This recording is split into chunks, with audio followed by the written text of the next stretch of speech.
Rabbi shrah li sadri wa yassir li amri wahlul 'uqdatam min lisani yafqahu qawli wasaddid lisani wahdi qalbi bihaqqi sayyidina Muhammadin sallallahu alaihi wasallam. Ya, kita melanjutkan belajar fikih kita melalui bimbingan Syekh Salim bin Abdullah bin Sumair Al-Hadrami radhiyallahu anhu dalam kitab beliau Safinatun Najah. Terakhir kita sudah menyelesaikan tentang hal-hal yang mewajibkan mandi dan juga rukun-rukun mandi besar. Kemarin juga udah kita pelajari tentang tata cara mandi besar yang disunahkan. Nah, sekarang kita masuk kepada syarat-syarat berwudu, yaitu halaman 5 baris pertama. Qala al-musannif rahimahullahu ta'ala wa nafa'ana bihi wa bi ulumihi wa bi ulumi masyaikhihi fid dharaini amin ila an qala syurutul wudu'i asyaratun. Syarat-syarat berwudu ada 10. Maknanya syarat-syarat yang kita disyaratkan untuk sahnya berwudu yaitu ada 10. Apabila salah satu dari 10 syarat ini tidak terpenuhi, maka wudu kita tidak sah. Dan dia bukan hanya syarat berwudu saja. Jadi 10 hal ini bukan hanya syarat sahnya berwudu, tapi juga syarat sahnya mandi besar. Jadi kalau 10 syarat ini salah satu aja nggak terpenuhi, wudunya seseorang itu tidak sah. Dan jikalau dia mandi besar, maka mandi besarnya tidak sah. Bahkan yang kedua, 1 sama kedua ini adalah syarat untuk semua ibadah yang memerlukan niat. Syarat 1 sama nomor 2 ini adalah syarat untuk semua ibadah, bukan hanya syarat sah berwudu saja, bukan hanya syarat sah mandi besar saja. Maka kita masuk kepada yang pertama. Yang pertama al-islamu, harus Islam, harus muslim. Orang yang berwudu itu harus muslim. Fala yasihu wudu al kafir, maka tidak sah wudunya orang yang kafir. Orang kafir umpamanya gitu wudu, nggak sah wudunya. Harus syaratnya itu yang pertama, keadaan orang yang berwudu itu dia seorang muslim. Kemudian syarat yang kedua wa tamyizu. Syaratnya yang kedua, seseorang yang berwudu harus dia sudah tamyiz. Tamyiz itu an yafhamal khitaba, dia memahami pembicaraan, diajak ngomong dia ngerti. Wa yaruddal jawaba, dia bisa menjawab, ditanya dia jawab. Au an yakula wahda, dia bisa makan sendiri, dia bisa minum sendiri, dia bisa istinja sendiri, ya. Dia bisa pakai baju sendiri, dia bisa membedakan mana kanan mana kiri, dia bisa membedakan antara api dengan roti. Dikasih roti sama api, dia pilih roti. Nah, ini namanya sudah tamyiz. Dia sudah bisa membedakan mana roti mana api, mana kanan mana kiri, bisa makan sendiri, bisa minum sendiri, bisa istinja sendiri. Nah, umumnya seseorang itu mencapai tamyiz di usia 7 tahun atau 8 tahun. Jadi kalau belum tamyiz, wudunya nggak sah. Belum bisa istinja sendiri, belum bisa makan sendiri, belum bisa minum sendiri, belum memahami pembicaraan, berarti dia belum tamyiz. Wudunya orang yang tamyiz nggak sah. Yang kedua syaratnya harus sudah tamyiz. Jadi sebelum balik tamyiz. Balik itu kan tandanya kan udah kita pelajarin kan, mimpi, keluar mani, ya. Atau kalau wanita mengalami haid. Sebelum balik itu ada namanya tamyiz. Nah, di usia tamyiz inilah seorang anak itu wajib diajarkan hal-hal yang wajib. Wajib diajarin wudu, wajib diajarin sholat, wajib diajarkan untuk menutup aurat. Apabila seorang anak yang sudah tamyiz ini dia tidak melaksanakan sholat yang 5 waktu, dia tidak dosa, tapi orang tuanya yang dosa. Orang tuanya yang dosa. Keluar rumah umpamanya anak yang sudah tamyiz, perempuan, nggak menutup aurat, nggak dosa, tapi yang dosa orang tuanya. Anak laki-laki udah tamyiz, sudah 7 tahun, 8 tahun, dengkulnya kemana-mana, pahanya kemana-mana, dia nggak dosa, belum balik dia, tapi yang dosa orang tuanya. Di usia tamyiz ini harus diajarkan hal-hal yang wajib dalam agama. Kemudian syarat yang ketiga, wanaqa anil haid wan nifas, suci daripada haid dan nifas. Jadi kalau ada perempuan haid, perempuan nifas berwudu, gak sah wudunya, bahkan haram. Kenapa? Karena dia melakukan ibadah di saat tidak boleh melakukan ibadah.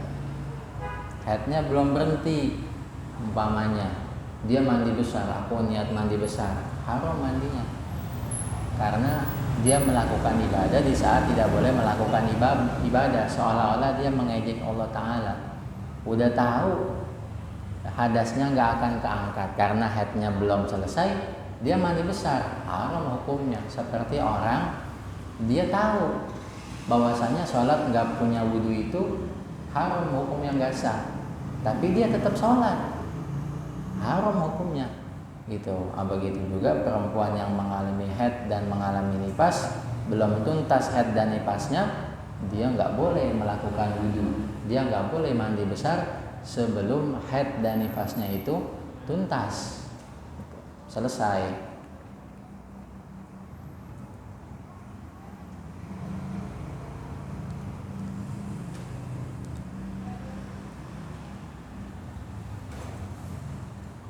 Sekarang dia mandi besar, umpamanya lagi haid, dia mandi besar, aku niat mandi besar, hadasnya keangkat nggak bakal keangkat, orang masih keluar darahnya. Maka nggak boleh perempuan yang lagi haid dan nifas itu berwudu atau mandi besar. Adapun kalau mandinya mandi biasa, ya mandi supaya seger, supaya wangi, itu boleh. Yang nggak boleh itu mandi dengan niat mengangkat hadas besar. Kalau dia lagi haid, lagi nifas nggak mandi, suaminya puyeng, bawa asam istrinya.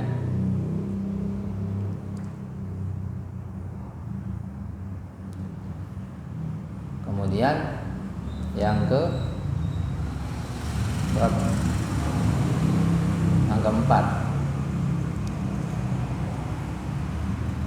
wa'an ma yamna'u wusulal ma'i ilal basyarah, tidak boleh ada di anggota wudu itu sesuatu yang mencegah sampainya air.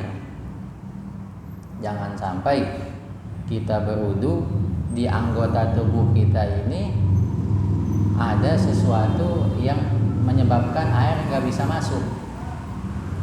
Seperti orang yang punya kotoran kuku, dia kukunya panjang sehingga kotorannya pada numpuk. Itu menurut pendapat yang paling kuat, air nggak sampai, air tidak akan sampai karena terhalang oleh kotoran kuku. Karena biasanya kotoran kuku itu dia berasal dari tanah mencegah sampainya air ke kulit. Maka kalau kita punya kuku, cepet-cepet dah dipotong supaya kotoran nggak numpuk di situ. Karena apa? Karena bisa menyebabkan air tidak sampai ke kulit kita dan wudhu kita tidak sah. Khawatir nanti di hari kiamat banyak sholat kita yang tidak sah. Nanti pas di hari kiamat banyak sholat kita yang nggak sah. Kenapa? Karena wudhunya nggak sah. Ya. Kenapa nggak sah? Karena di anggota wudhunya itu terdapat kotoran kuku yang menghalangi sampainya air ke kulit.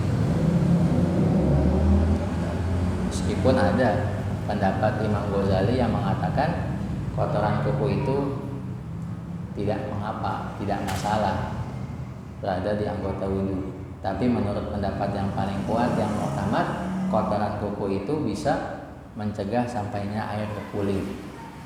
Begitu juga umpamanya tip ek, itu harus dihilangin dulu.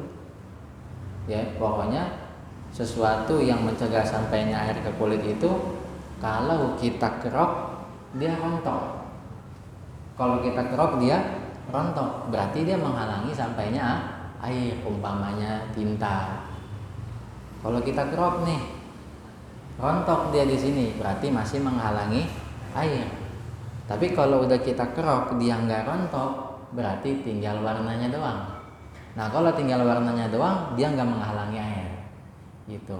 Walhasil dia menghalangi air sampai ke kulit apa enggak? Tolak ukurnya yaitu kalau kita kerok. Kalau kita kerok dia masih mengelupas, masih rontok, berarti dia masih menghalangi air ke kulit. Tapi kalau udah kita kerok dia nggak rontok, berarti tinggal warnanya doang, tinggal bekasnya doang, nah berarti udah nggak menghalangi sampainya air. Gitu. Make up juga sama, ya, make up tebel itu menghalangi air. Kalau dikerok rontok gak dia? Rontok kan? Maka mesti hilangin dulu. Ya.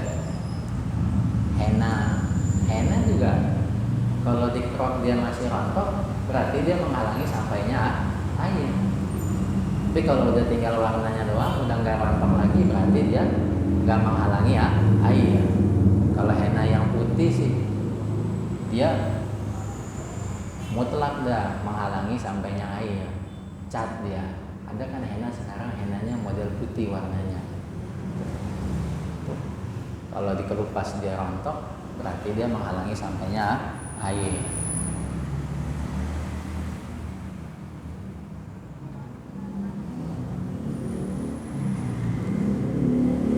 Apalagi yang menghalangi sampainya air, ya.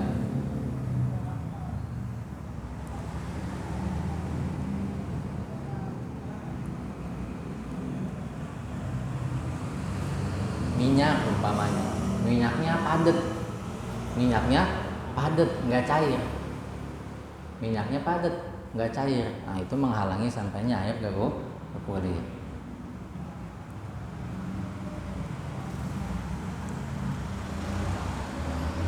Kemudian yang ke-5, wa alla yakuna 'alal udwi ma yughayyirul ma.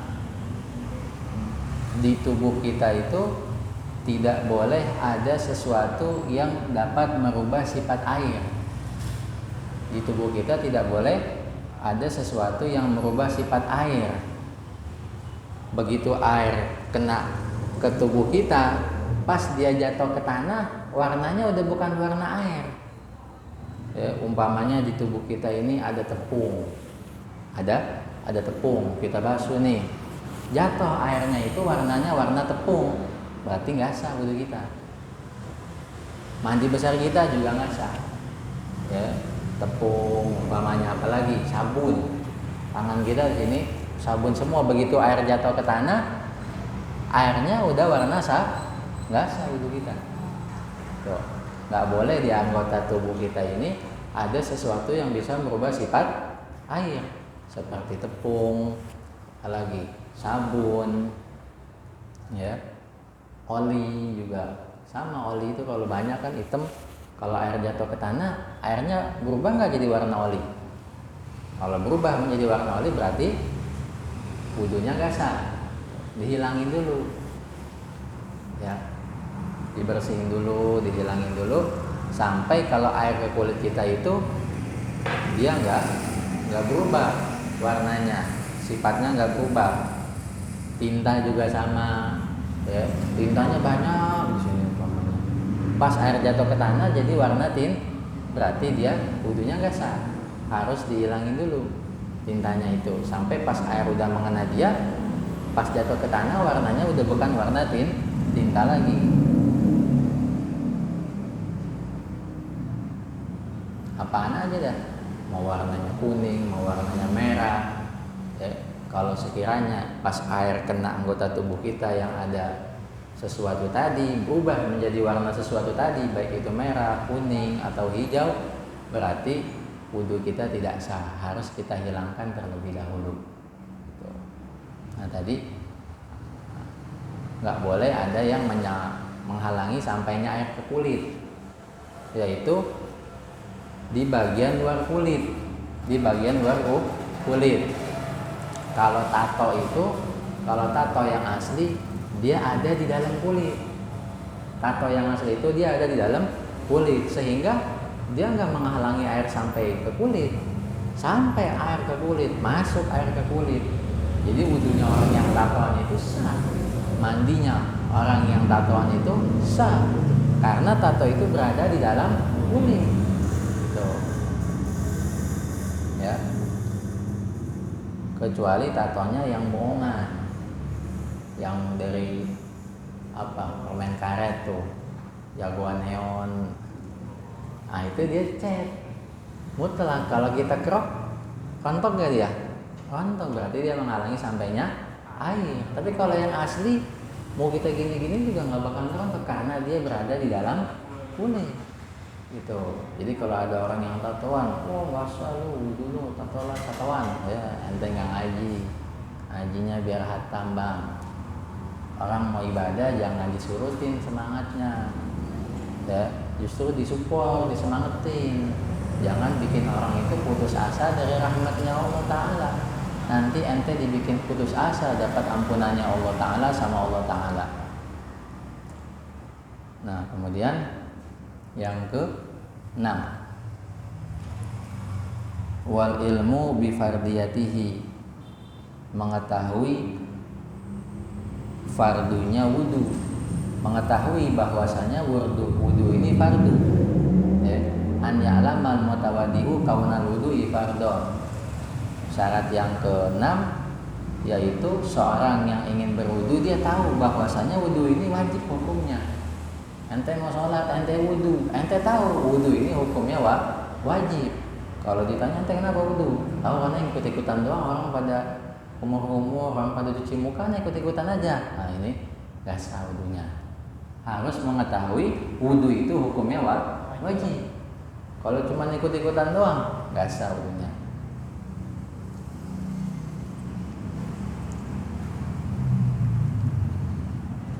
Yang ke-7, wa alla ya'taqida fardhon min furudihi sunnatan. Tidak boleh orang yang berwudu itu meyakini salah satu daripada fardu wudu sebagai hal yang sunnah. Sebagai hal yang sunnah, umpamanya ngusap muka, membasuh wajah. Membasuh wajah hukumnya wajib. Diyakini membasuh wajah itu hukumnya sunnah dalam berwudu. Nggak sah wudunya. Nggak boleh meyakini hal yang fardu dalam berwudu diyakini sebagai hal yang sunnah, nggak boleh. Membasuh kedua tangan kan hukumnya diyakinin sebagai yang sunnah, nggak sah wudunya. Ngusap sesuatu dari kepala hukumnya wajib, nggak boleh diyakini sebagai membasuh kedua kaki hukumnya wajib, nggak boleh diyakini sebagai yang sunnah. Ya. Kalau meyakini yang sunnah sebagai yang wajib itu nggak apa-apa.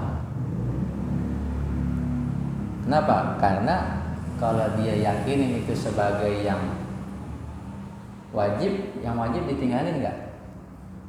Enggak. Berarti dia bakalan ngamalin semuanya, itu bagus. Tapi kalau dia meyakinin yang wajib itu sunnah, yang sunnah boleh ditinggalin nggak? Boleh. Nanti ditinggalin yang wajib, nggak sah wudunya. Nggak boleh meyakini sesuatu yang wajib daripada fardu wudu diyakini sebagai hal yang sunnah.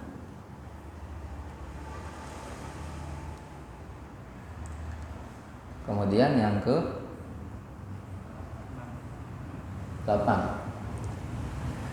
wal ma'ut tahur, airnya harus suci mensucikan, yaitu air yang asli. Setiap air yang turun dari langit atau air yang memancar dari bumi. ke-9 sama yang ke-10 ini buat orang yang daimul hadas. Yang ke-9 apa?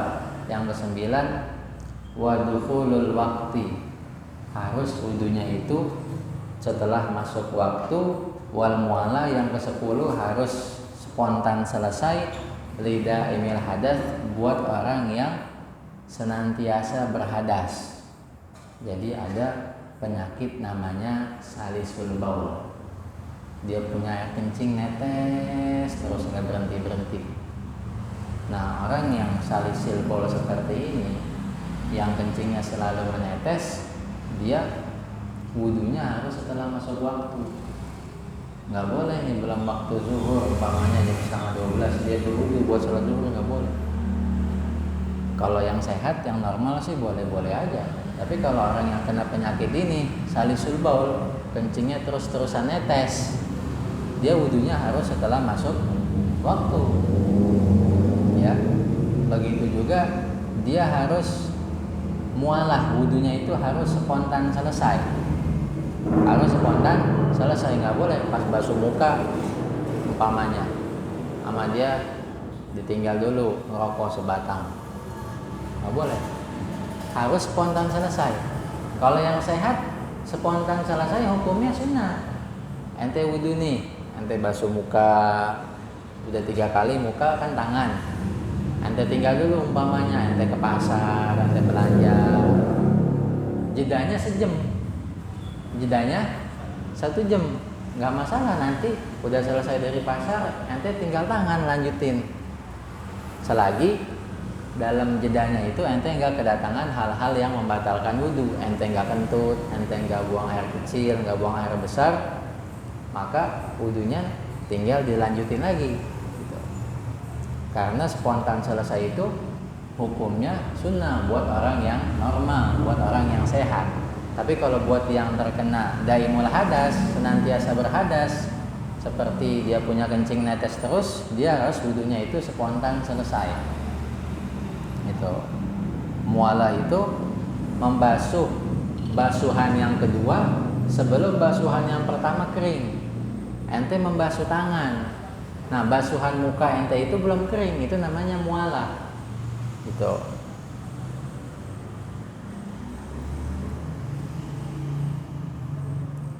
Ada juga salisul mani, maninya netes terus keluar. Sama, dia mandi hadasnya itu niatnya bukan mengangkat hadas. Orang yang kencingnya netes terus, dia niat wudunya itu bukan nawaitul wudu'a li sholah atau nawaitu li rafil hadasil asghar. Nawaitu rafal hadasil asghar, bukan. Karena apa? Karena kalau dia niat mengangkat hadas kecil, hadasnya nggak bakalan keangkat. Kan namanya juga daimul hadas, dia senantiasa berhadas netes terus. Tuh. Maka niatnya itu bukan untuk mengangkat hadas, tapi niat diperbolehkan sholat. Aku niat diperbolehkan sholat dengan wudhu ini. Kalau dia niat mengangkat hadas, hadasnya nggak keangkat. Dia niat mandi besar nih, salisul mani, maninya selalu netes. Aku niat mengangkat hadas besar, keangkat nggak hadas besarnya? Nggak keangkat karena maninya terus netes. Maka niatnya apa? Aku niat diperbolehkan untuk sholat dengan mandi ini, gitu. Ya.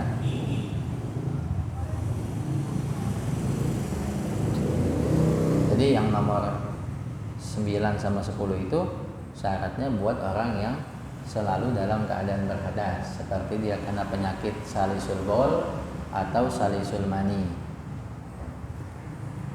Kemudian ada syarat tambahan.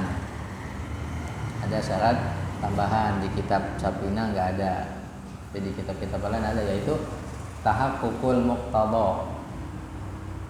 Ketika wudu itu harus jelas kenapa ente berwudu. Harus jelas, oh tadi ane kentut, maka ane sekarang mau sholat wajib wudu. Jelas. Kenapa ente berwudu tadi? Karena ente punya hadas, ente habis kentut, ente habis kencing, ente habis buang air besar, ente habis bersentuhan sama istri kulit dengan kulit.